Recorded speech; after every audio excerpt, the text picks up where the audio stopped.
এক বান্দা নিজের হাতে দুর্গাকে সাজিয়েছে, মূর্তিকে সাজিয়েছে। মন্দিরের মধ্যে কতগুলা তাদের হিন্দুদের ধর্মযাজক আছে না, ব্রাহ্মণ নিজের হাতে মূর্তিকে সাজিয়ে সে তাকে ডাকতেছে সনম সনম সনম, মূর্তির নাম। একদিন হঠাৎ তার মুখ ফসকে বের হয়ে গেছে সমদ।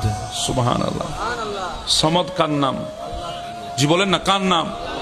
কুল হুয়াল্লাহুল আহাদ আল্লাহুস সামাদ।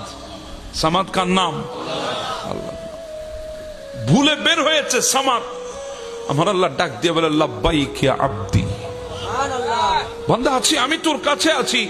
ফেরেশতারা বলে আল্লাহ গোটা জিন্দেগি কাটিয়েছে সনম বলে বলে, সনম বলে বলে, সে তো জানে না সমত অর্থ কি। আজকে ভুলে সমত বলে ফেলেছে। আল্লাহ তুমি ডাকে সাড়া দিয়েছো কেন?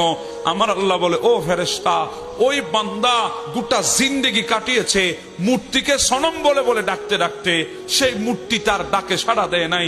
আজকে ভুল করে হলেও তো বান্দা আমাকে ডাক দিয়েছে সমদ বলে। আমি যদি ডাকে সাড়া না দিই, মূর্তি আর আমার মাঝে তফাৎ কোথায়? বান্দা যখন ডাক দিয়েছে, আমি আল্লাহ ডাকে সাড়া দিয়ে ফেলেছি।